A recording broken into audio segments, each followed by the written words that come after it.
RR வந்து நான் sunrise கிட்ட மேட்ச் ஒரு ஃபர்ஸ்ட் மேட்ச் தோத்தாங்களா அந்த ஃபுல் டே ஓவர்ல. அன்னைக்கே சொன்னேன் இந்த டீம் வெளியே போயிருண்டா அப்படின்ட்டு. ம். அதே மாதிரிதான் நீ நடக்குது. தொடர்ந்து கடைசி 7 மேட்ச்ல 2 மேட்ச் தான் வின்னு. என்ன ஆடுறாங்க, என்ன ஆச்சுன்னே தெரியல இந்த ஆர்ஆருக்கு. சொல்லுங்க, முதல்ல 4க்கு 4 ஜெயிச்சு நாங்க தான் ஃபர்ஸ்ட் ஸ்பாட், செகண்ட் ஸ்பாட்ன்னு வைங்க. ம். இன்னைக்கு 4த் ஸ்பாட் பிடிப்பாங்களாங்கிற அளவுக்கு இருக்கு. அந்த ஆர்ச்சரோட முதல் ஓவர் வந்து வைடு 4, ஒரு 3 வைடு, ஒரு நோ பாலு அத்தனையும் போட்டு ஓவர்ல இப்போ ஒரு 14-17 ரன் செட் பண்ணி கொடுத்தாரு ஜிடி மேட்ச. அங்க இருந்து அப்படியே ஒரு ஓவர் கூட ரிட்டர்ன் 6 பக்கம் மேட்ச் வந்து நம்ம ஒரு இடத்துல கூட நினைக்காத மாதிரி சூப்பரா வந்து ஜிடி ஜெயிச்சுட்டு போயிட்டாங்க. என்ன நினைக்கிறீங்க இந்த மேட்ச் பத்தி? இல்ல இந்த மேட்ச் எனக்கு ஃபர்ஸ்ட் ஓவர்ல மொமெண்டம் விட்டுட்டாங்கன்னு தான் நான் நினைக்கிறேன். எப்படி பாத்துக்கிட்டீங்கன்னா ஆர்ச்சர் வந்துட்டு போடுற பால் எல்லாம் வைடு வைடா எரிஞ்சிட்டு 5 ரன் அங்கேயே மொமெண்டம் விட்டு எதுக்கு போய் அவர் சண்டை போட்டுக்கிட்டு அங்க போய் இவர சங்காராவை கூப்பிட்டு எல்லாம் பேசிட்டு இருந்தாருன்னு எனக்கு புரியவே இல்லை. தப்பு உங்க மேலதான். பால் போட்டு நீங்க பால் எடுத்து கலெக்ட் பண்ணி கீப்பர் கொடுக்கணும், அதுதானே ரூலு. அதை விட்டுட்டு சிங்கிள் ஓடிட்டான் போய் குழந்தை மாதிரி கம்ப்ளைண்ட் பண்றதுலாம் எனக்கு என்னன்னு சரியா தெரியல.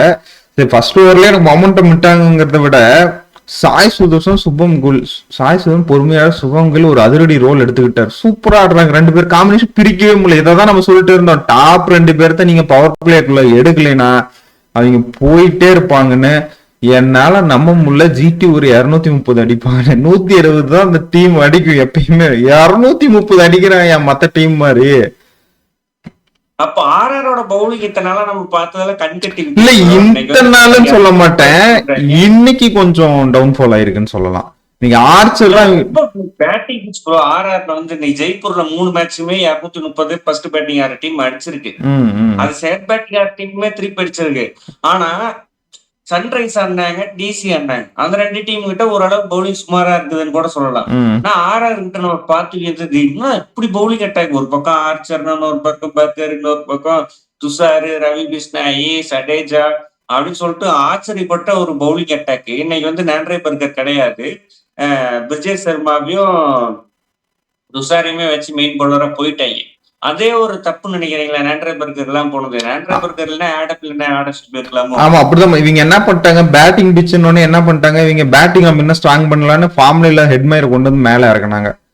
பிரியா இப்ப நீங்க கேட்டீங்கல்ல, நீங்க இந்த சேனல் நம்ம சேனல் பாத்துருப்பாங்களா, நீங்க கேட்டீங்களா பாரு நான் ஹெட்மயர் ஒன் இறக்குறேன் அப்படின்னு சொல்லிட்டு ஒரு ஒன் செகண்ட் இறக்கி விட்டு பாரு அவர் என்ன அடிக்கிறாருன்னு எங்களுக்கு பாரு அப்படின்ற மாதிரி. நீங்க அவரே மொமெண்டம்ல இருந்து நீங்க சப்ஸ்டியூட்ல உட்கார வச்சிருக்கீங்க, அவரை தூக்கிட்டு வந்து நீங்க ஆடுனா மட்டும் இப்படி ஆடுவாரு. மேட்ச விட்டுட்டாங்க. இல்ல அதாவது ரியான் பராக் இல்லாதது ஒரு மெயின் இஷ்யூவா இவ்வளவு ரன் போனதுக்கு? இல்ல ரியான் பராக் இல்லாதது கூட எனக்கு இந்த நீங்க ரியான் பராக் இல்லாதது வந்து இந்த ஜெய்சோலோட கேப்டன்சியை பார்க்கணும். ரொம்ப புவர் கேப்டன்சி, ரொம்ப ரொம்ப பவுலிங் ரொட்டேஷனு, இந்த ரிவ்யூ எடுக்கிறது. சாம்பிள் ரிவ்யூ எடுத்திருக்கலாம், அது வைடே கிடையாது. அந்த ரிவ்யூ எடுத்தத ஒரு ஆச்சரியம், அந்த ஒரு நல்லா போட்டிருக்கலாமோ, அந்த ஒரு யோசிக்கிறது அது எதுவுமே வந்து ரியான் பராக் அந்த பவுலர் சொல்றத டான் கேப்பாரு. நீ அது ஒய்டா இருந்துட்டு போச்சு, அது ஒய்ட் இல்ல இருந்துட்டு போச்சு, ரிவ்யூ எடுத்திருப்பாரு. அது வந்து அந்த இடத்துல கொஞ்சம் கோட்டை விடுறாரு ஜெய்ஸ்வால். அவரோட பேட்டிங்குமே கொஞ்சம் அஃபெக்ட் ஆகுது. போன மேட்சுமே டிசியோட செகண்ட் ஹாஃப்ல வந்து அவர் தான் கேப்டன் பண்ணாரு. அந்த 230 அடிக்கி விட்டாரு. ரொம்ப சுமாரா கேப்டன்சி பண்ணி பவுலிங் ரொட்டேஷன் பண்ணி அது மாதிரி ஏகப்பட்ட மிஸ்டேக்ஸ் பண்ணாரு. இல்ல ஜெய்ஸ்வால் வந்து கேப்டன் மெட்டீரியல் மாதிரி தெரியல. இல்ல ஜெய்ஸ்வால் ஃபர்ஸ்ட் மேட்ச் தானே, என்ன அது ரொம்ப 25 வயசு பையன். பார்த்தா தெரியும்பாங்களா, அது மாதிரிதான். ஓ அப்படி சொல்றேன். ஆமா ஒரு எனர்ஜி இல்ல அவனை. நீ அதை சொல்ற, ரியான் பராக்கு பேட்டிங் ஆளுனாலும் ஒரு எனர்ஜி தெரியுது, கேப்டன்சி பண்ற எனர்ஜி. அந்த எனர்ஜி வேணா ஜெய்ஸ்வால் மிஸ் ஆகுதுன்னு சொல்றியா? நான் அதை வேணா ஒத்துக்கிறேன். ஆனா 2 இயர்லி கிடையாது. ஆமா இல்ல 2 இயர்லி ஜெய்ஸ்வால ஜட்ஜ் பண்றது சரி. அதோட நம்ம இன்னைக்கு பாத்தீங்களா, இந்த வைபவ் சூரியவன்சி நீ அடி உனக்கு 2 ஓவர் 3 ஓவர் டைம் எவ்வளவு ரன் அடிக்க முடியுமாட்டி வச்சு குத்து 2 பேர் சிராஜ் ரபாடாவும் மூஞ்சி கெத்தி இப்ப அந்த பையன் காலை உடச்சு விட்டு யாருக்கார போட்டு சிராஜ் என்ன 2 பேர் ப்ரோ இவ்வளவு வேகம் வந்து சிராஜ்ல 148 149 போட்டான் ப்ரோ. இன்னைக்கு ரபாடாவும் சரி, ரபாடா 154 ஒரு பால் போட்டாரு. சும்மா வந்து 2 பேரும் எரிஞ்சு அவங்களோட டார்கெட்ல பவர் பிளேல ஜெய்ஸ்வாலையும் சூரியவன்சி அவுட் எடுக்கணும். அந்த டாக்டிக்ஸ் வேலையாச்சு. அவங்க 2 பேரும் அவுட் ஆனாலும் பாருங்க 150 ரன்னுக்கு ஆல் அவுட் ஆகி போயிட்டாங்க. அதுதான் நம்ம தான் ஃபர்ஸ்ட்ல இருந்து என்னைக்கு மொத மேட்ச் ஆடினதுல இருந்து சொல்லிட்டு இருக்கோம். இவங்க டீம்ல ஜிடிக்கு எப்படி டாப் 3 ஆர்ஆருக்கு அது கூட கிடையாது, டாப் 2 மட்டும்தான் அப்படின்னு சொன்னா 2 பேர் விக்கெட் எடுத்தா சரி. இது சீட்டு கட்டு இருக்கு பாரு, அப்படி சரிகிற மாதிரி சரிறாங்க. முக்கியமான விக்கெட் சூரியவன்சி தான். இந்த மேட்சும் பாருங்க சும்மா போல அந்த 30+ அடிச்சிட்டாரு. ஆனா ஜேசோலோட பேட்டிங் இன்னும் அஃபெக்ட் ஆகுது. த்ரூ ஜோரால் வந்துட்டு நம்ம அப்பயே சொன்னோம், என்னதான் நீங்க 1 down எடுத்துட்டு வந்தாலும் நல்லா ஆடுறாரு. ஆனா டீம் எடுத்துட்டு போனோம். 1 downனா விக்கெட் போனா எடுத்துட்டு போகணும்ல, அவரும் வந்து அதிரடி ஆடணும்னு பாக்குறாரு. எல்லாம் சேர்ந்து ஒரு மாதிரி ஆயிடுச்சு. நம்ம இதுக்கு மேல இந்த டீம் ஆர்ஆர் வந்துட்டு நம்ம இது ஒன்றும் சர்ப்ரைஸ்லாம் இல்ல, வருஷம் இப்படிதான். ஒரு மேட்ச் வச்சா உள்ள போங்கிறதுல இருந்து தோத்து போன டீம் தான் இது. நம்ம அது ஒன்றும் பெரிய எனக்கு சர்ப்ரைஸ் எல்லாம் இல்ல வெளியே போறதுங்கிறதுல. 4 வருஷமா 4-5 வருஷமா சாம்சன் அந்த ஒரு வருஷம் அந்த பட்லர் ஒரு 4 சண்டை அடிச்சு டாப் 1லயே இருப்பாங்க. திடீர்னு பார்த்தா குவாலிஃபிகேஷன் ஆகாது. திடீர்னு பார்த்தா அந்த டீம் எப்பயுமே இப்படிதான் பட்டிருக்குது. எஸ்ஆர்ஹெச் மேட்ச் எனக்கு நல்ல ஞாபகம் இருக்கு. எஸ்ஆருக்கு மேட்சோட அந்த மேட்ச் ஜெயிச்சா, அதாவது 2 மேட்ச் இருக்கு. இந்த மேட்ச் எஸ்ஆர்ஹெச் அந்த டீம்ல ஃபார்ம் இல்லாதப்ப ஜெயிச்சா உள்ளங்கிறப்ப சந்தீப் சர்மா வந்துட்டு பால் போடுவார். கடைசி பாலுக்கு 5 ரன் என்னமோ அடி நோ பால் போட்டுருவாரு. நோ பால் போட்டு அப்துல் சமத் 6 அடிச்சிருவான். என்னால அது ஒத்துக்கவே முடியல. அந்த மேட்ச பார்த்துட்டு அன்னைக்கு முடிவு பண்ணி நீ எஸ்ஆர்எஸ் ஆர்ஆர் மட்டும் நீ வரவே மாட்டேன் இன்னைக்குன்னா, அதே மாதிரி இன்னைக்கு வரைக்கும் அதே மாதிரி வரவே இல்லை. பிளே ஆஃப்ஸ்க்கு போவே இல்லை. இந்த மாதிரி ஆர்ஆர் ஹிஸ்டரி இருக்கு. இல்ல ப்ரோ, பிளேயிங் 11 இன்னைக்கு பேத்தட்டிக் பிளேயிங் 11 ப்ரோ.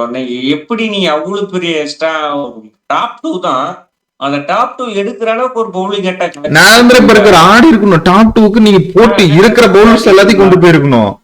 அவங்க டீம் டாப் 2 மட்டும்தான். நீ பேட்டிங் ஸ்ட்ராங் பண்ணி என்ன பண்ண போற? அவங்கள அடிக்கூடாமல பண்ணணும்.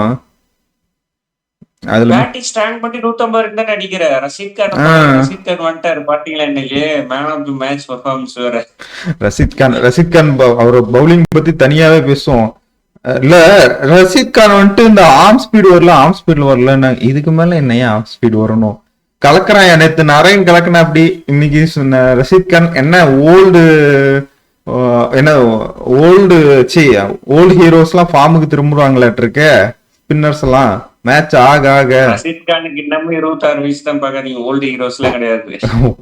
பிரைம் டைம் கொஞ்சம் இயர்லயே 18 வயசுல இருந்துருச்சு, அவ்வளவுதான். இருந்தாலும் 4 விக்கெட்ல போட்டா விக்கெட்டை எடுத்துக்கிட்டே இருந்தாரு ரஷீத் கான். இது ஜிடி பவுலிங் லைன் அப் இன்னைக்கு இன்னைக்கு பாத்தீங்கன்னா பயமா இருக்கு. இந்த டீம் ஹோல்டர்லாம் இது சரியான பவுலிங் தோட்ட முடியல. ஹோல்டர் போட்டதே 3 விக்கெட் தான். பஞ்சாப் போட்ட 3 விக்கெட், இன்னைக்கு 3 விக்கெட். இல்ல ஜிடி பவுலிங் லைன் அப் பட்டாஸ் கிளப்புறாங்க. இல்ல அதான் ஜிடி பவுலிங் லைன் அப் பட்டாஸ் கிளப்புறாங்க. பேட்டிங் தான் அப்படி இப்படின்னோம். ஆனா பவுலிங் நான் 160 தர மாட்டேன், 150. என் டீம் என்ன எனக்குன்னு எனக்கு தெரியும். எங்களுக்கு எல்லாம் 150க்கு மேல ஒரு ரன் வராதுங்கிற மாதிரி 3 கடைசியா விளையாண்ட எல்லா மேட்சும் 160க்கு மேல தாண்ட விடலைவீங்க. சூப்பரான பவுலிங்கா இருக்கு. அதோட இதுக்கு மேல என்ன சொல்றது, இந்த டீம் நல்லா இருக்கு. கப் ஸ்ட்ரைட்டா போய் டேபிள் டாப்ல உட்காந்துட்டாங்க.